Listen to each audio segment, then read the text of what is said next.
안녕하세요. 노래하는 사진작가 이강신입니다. 이번 시간에는 많은 분들이 궁금해하시는 포커싱의 종류와 어떻게 하면 포커싱을 잘 할 수 있는지에 대한 방법을 이야기해 보도록 하겠습니다.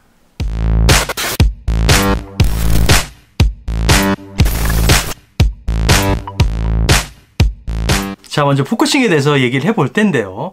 포커싱에는 총 3가지의 포커싱의 종류가 있습니다. 우리가 일반적으로 포커싱의 종류에는 아포커싱, 그리고 인포커싱, 그리고 팬포커싱이라는 3가지로 나눠지는데요. 그러면 이 3가지 종류의 차이점은 무엇일까요?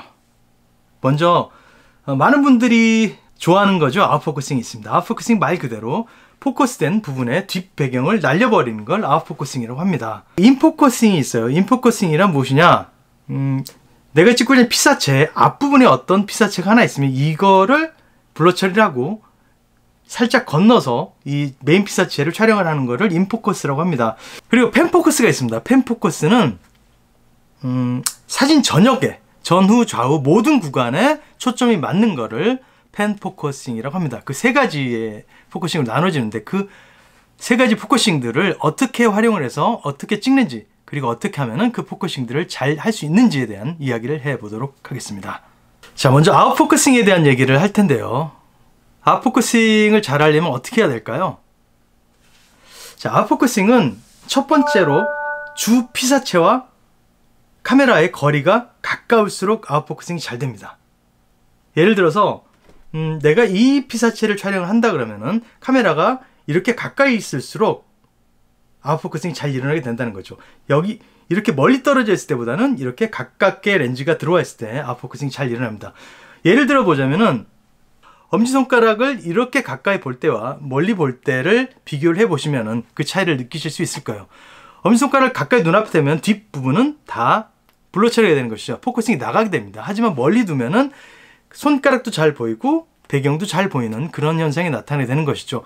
그래서 스마트폰으로 촬영을 하더라도 가깝게 물체를 찍으면 아웃포커싱을 경험하실 수가 있게 되는 것이죠.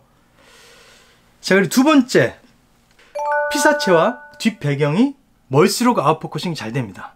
제가 여기 있는데 뒷배경이 이렇게 가깝게 벽에 제가 기대어 있다든지 너무 지금 저 뒤에 보이는 벽처럼 가깝게 있다 그러면은 아웃포커싱이 잘 일어나지 않게 되는 것이죠. 하지만 피사체가 가운데 있고 뒷배경이 멀리 광야 같은 때나 아니면 뭐 터널 뭐 이렇게 많은 분들이 사진 촬영하시는 곳이 하나 있죠. 메타세카이길 같은 이렇게 뒷부분이 빵 뚫려진 공간에서 촬영을 하시면은 아웃포커싱이 훨씬 잘 일어나게 되는 것입니다. 자, 그럼 3번째 뭐가 있을까요? 3번째는 제가 늘 앞 시간에도 얘기를 했었지만 조리개 수치가 낮을수록 아웃포커싱이 잘 일어나게 됩니다. 조리개 수치가 낮다는 거는 그만큼 빛이 들어오는 게 많아지고 우리가 눈 동공을 확장시키는 거랑 같은 원리가 되는데요. 조리개 수치가 1.0에서 시작을 한다 쳤을 때 쭉 올라가게 됩니다. F8, F16, F22 이렇게 올라가게 되는데 조리개 수치가 낮을수록 아웃포커싱이 잘 일어나게 되는 것이죠. 그래서 사실은 어떤 렌즈를 쓰느냐가 아웃포커싱을 만들 수 있는 가장 큰 관건이 되는 것이죠. 기본적으로 조리개 수치가 뭐 4에서 시작한 렌즈보다는 조리개 수치가 1.2, 1.4 이렇게 시작한 렌즈가 같은 거리에서 같은 피사체를 찍었을 때 훨씬 아웃포커싱이 잘 일어나게 되는 것입니다. 자, 그러면은 네 번째는 뭐가 있을까요? 네 번째는 망원 렌즈일수록, 그러니까 피사체와 초점 거리가 길수록 아웃포커싱이 잘 일어나게 되는 것입니다. 이건 또 제가 아까 말씀드린 피사체의 거리가 가까울수록 잘 된다는 것과 일맥상통하는 건데요. 망원 렌즈는 어떤 원리를 가지고 있죠? 멀리 있는 피사체를 당겨 찍는 것이죠. 그렇게 생각했을 때 멀리 있는 피사체 망원 렌즈로 당기면은 렌즈가 앞으로 가는 효과를 얻을 수가 있게 되는 것이죠. 그래서 광각 렌즈보다는 망원 렌즈가 아웃포커싱을 하기에 훨씬 더 유리하게 되는 것입니다. 전 시간에 말씀드렸던 렌즈 선택법에서 제가 얘기를 했었습니다. 그 렌즈 선택법에 대한 얘기는 위쪽에 링크로 남겨두도록 하겠습니다. 하지만 우리가 무턱대고 아웃포커싱을 선호하고 아웃포커싱으로 촬영을 해서는 안 된다는 것을 말씀드리고 싶어요. 그 가장 첫 번째 중요한 이유는 이야기를 만들어주기 위함입니다. 사진 속에 이야기를 만들기 위해서 포커싱을 사용해서 사진에 내가 말하고자 하는 주제를 표현해내는 것이죠.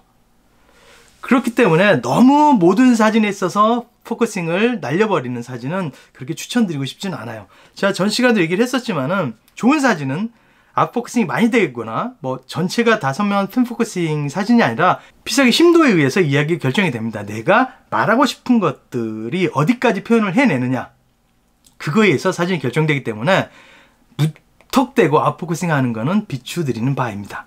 그럼 아웃포커싱과 반대되는 펜포커싱에 대해서 얘기를 해보도록 하겠습니다. 펜포커싱은 아웃포커싱의 반대 개념이에요. 아웃포커싱은 뒤를 날리는 거라고 말씀드렸죠.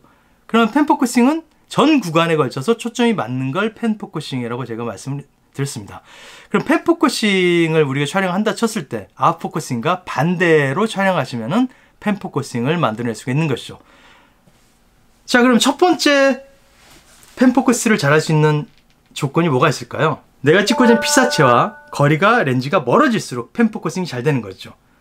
내가 찍고자 하는 피사체가 여기 있다면 카메라 렌즈가 30cm 앞에 있던 게 쭉 뒤로 빠져서 3m 뒤로 가면은 펜포커싱이 자연스럽게 일어나게 되는 것입니다. 그리고 또 하나, 두 번째, 피사체와 뒷배경이 거리가 가까울수록 펜포커싱은 잘 일어나게 되는 것이죠. 자, 그리고 세 번째, 아웃포커싱은 조리개 수치가 낮아야지 잘 된다고 제가 말씀을 드렸습니다. 그럼 펜포커스는 반대겠죠? 조리개 수치가 높을수록 펜포커스가 잘 일어나게 됩니다. 그래서 우리가 눈을 이렇게 가늘게 뜨면 잘 안 보일 때 사람들 눈을 이렇게 뜨시죠? 이렇게 뜨면 조금 더 선명해 보이는 효과를 얻을 수가 있을까요? 마찬가지로 카메라 렌즈도 이렇게 빛이 들어오는 구멍을 조이게 되면은 초점이 맞는 구간이 전체적으로 넓어지게 되면서 펜포커스가 일어나게 되는 것이죠. 그리고 또 하나, 마지막으로 네 번째, 망원 렌즈보다는 광각 렌즈일 때 펜포커스가 잘 일어나게 됩니다. 광각 렌즈라는 거는 초점거리가 짧은 렌즈죠. 그래서 피사체와 카메라 렌즈가 여기 있다 쳤을 때 똑같은 상태일지라도 훨씬 더 넓게 보이게 되는 것이죠. 그래서 멀리서 찍게 되는 효과를 얻을 수가 있습니다. 광각 렌즈를 사용할수록 펜포커스는 잘 일어나게 되는 것이죠. 자, 먼저 피사계 심도에 대한 얘기를 해보도록 하겠습니다. 여러분들이 많이 들으셨을 거예요. 심도가 얕다, 심도가 깊다, 그런 표현들을 들어보셨을 거예요. 도대체 이게 무슨 말일까요? 심도라는 거는 내가 찍고자 하는 피사체가 이렇게 여기 있다 쳤을 때 여기에서부터 잘 보여지는 거리를 말하는 겁니다. 그래서 심도가 얕다라는 거는 이곳에 초점을 잡았을 때 여기서부터 이만큼만 잘 보인다. 그러면은 심도가 얕다라고 말을 하는 것이고요. 여기서부터 저 뒤쪽까지 다 잘 보인다. 그러면은 심도가 깊다라고 얘기를 하는 것이죠. 여기서부터 여기까지 다 잘 보인다는, 그럼 결론적으로 아까 말씀드린, 그렇죠, 펜포커스가 되는 것이고요. 심도가 얕다라는 거는 아웃포커싱이 되는 것이죠. 내가 찍고자 하는 피사체에 이만큼까지만 잘 보이고 이 뒤는 안 보이면 아웃포커싱이 자동적으로 이루어지게 되는 것이죠. 심도에 대한 게 어떤 건지 이해가 가셨나요? 피사계 심도 항상 기억을 해 두시고요. 조리개 수치에 따라서 사진의 이야기는 엄청나게 달라지게 됩니다. 그 이야기들은 제가 사진을 보면서 설명을 다시 드리도록 하겠습니다. 자, 사진에 보시듯이 제가 아웃포커싱, 인포커싱, 펜포커싱이라고 표시를 해놨습니다. 먼저 아웃포커싱입니다. 이쪽에 초점을 맞췄을 때 뒷배경은 다 이렇게 날아가게 되는 걸 아웃포커싱이라고 합니다. 여기에만 집중이 되게 되겠죠. 그러면은 인포커싱이에요. 인포커싱은 앞부분에 있는 것도 흐릿하게 보이고 뒷부분도 흐릿하게 보이고, 하지만 제가 초점 맞은 이 부분은 선명해 보이는 것. 그래서 앞쪽에 뭔가 하나를 걸고 찍는 거를 인포커싱이라고 합니다. 그리고 펜포커싱입니다. 이게 지금 완벽하게 펜포커싱이 일어나진 않았지만은 여기서부터 뒤쪽까지 대부분 선명하게 보이는 사진을 펜포커싱이라고 합니다. 자, 이 사진을 봐볼게요. 제가 첫 번째 말씀드렸던 피사체와 아웃포커싱을 하는데 잘 할 수 있는 방법 중에 하나는, 이 사진을 보시면 뒤쪽에 아웃포커싱이 잘 일어나고 이렇게 빛 날림 현상도 잘 보여지게 됩니다. 자, 이 사진을 어떻게 찍었을까요? 보시면 이쪽이 제가 사진을 찍고 있는 모습인데 피사체와 굉장히 거리가 가까운 곳에서 촬영을 하고 있어요. 그리고 보시다시피 뒤쪽 면도 공간도 굉장히 피사체와 멀리 떨어져 있습니다. 아웃포커싱을 잘 할 수 있는 여러 가지 요소가 다 들어있는 사진이 되는 것이죠. 그리고 심지어 카메라 렌즈도 85mm입니다. 그래서 망원 렌즈의 뒷배경이 멀고 피사체와 카메라가 가까운 상황, 아웃포커싱이 아주 잘 일어나는 상황이 되는 것이죠. 이 사진을 볼게요. 이 사진 역시 스튜디오에 촬영한 사진입니다. 김양기 양인데 아웃포커싱이 잘 일어났죠. 스튜디오에서는 대부분 자연광을 쓰지 않고 인공광을 쓰기 때문에 아웃포커싱을 만들기가 쉽지는 않습니다. 하지만 이렇게 보시다시피 저와 피사체의 거리가 굉장히 가깝습니다. 이 정도 가깝게 들어갔을 때 뒷배경이 날아가고 이 사진에 보이시는 것처럼 인물도 좀 소프트하게 표현이 되는 것이죠. 자, 이 사진은 전형적인 펜포커싱 사진입니다. 부산에 있는 한 마을인데요. 이 나무부터 구름 그리고 앞쪽에 있는 집까지 모두 다 초점이 선명하게 맞아 있는 펜포커싱 사진이 되는 것입니다.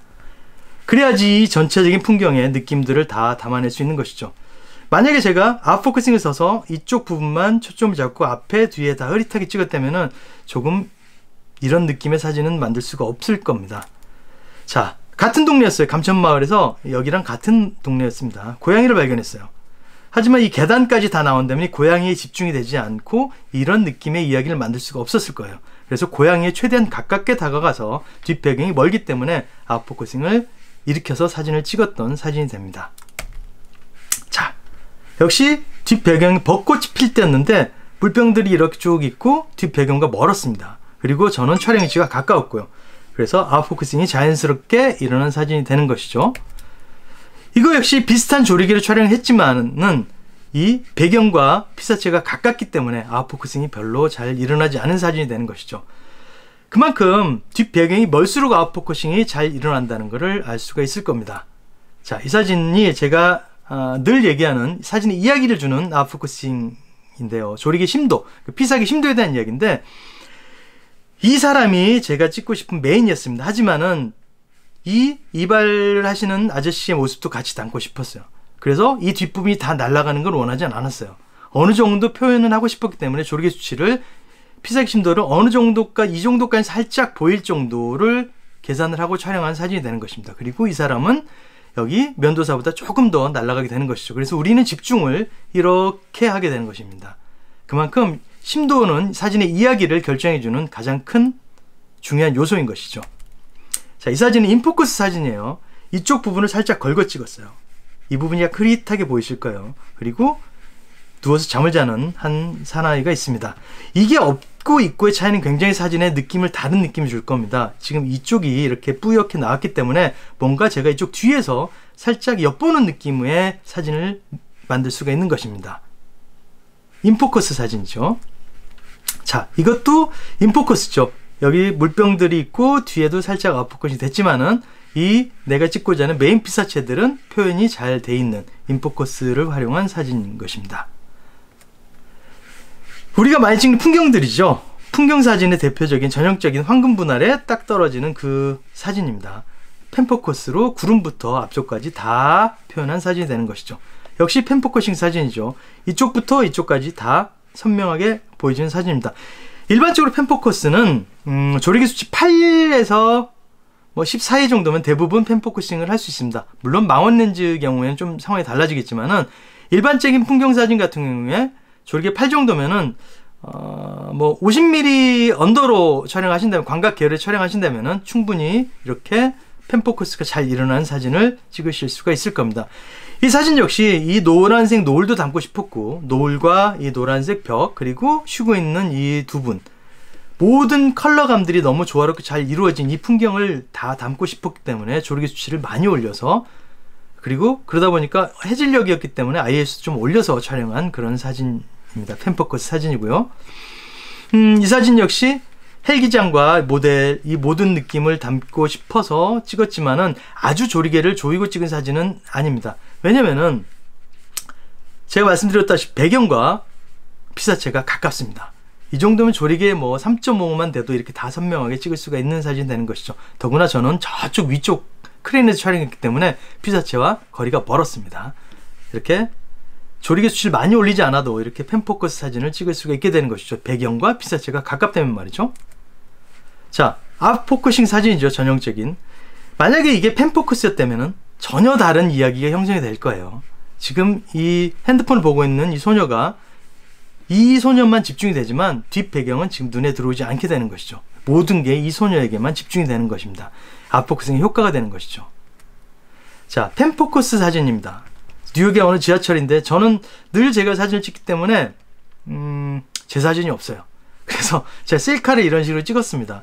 계단과 뒤 뉴욕 지하철역의 모습들, 그리고 엑시트 이 표시까지 해서 다 펜포커스로 촬영하는 사진인 것입니다. 자, 오늘 아웃포커싱 그리고 인포커싱 그리고 펜포커싱에 대해서 이야기를 해봤습니다. 대부분 정리가 좀 되셨을 거라고 봐요. 아웃포커싱, 인포커싱 그리고 펜포커싱을 잘 활용해서 이야기를 어떻게 만들어갈 것인가에 대해서 연구를 하시면서 사진을 찍어보시길 바랄게요. 무조건적인 아웃포커싱보다는 조금 사진의 이야기 그리고 내 생각을 투영할 수 있는 그런 조리개 수치를 선택하셔서 사진 속에 이야기를 담아보는 그런 사진 생활을 해보시기를 바라겠습니다. 지금까지 노래하는 사진작가 이강신이었고요. 구독과 좋아요 아시죠? 저는 다음 시간에 뵙겠습니다.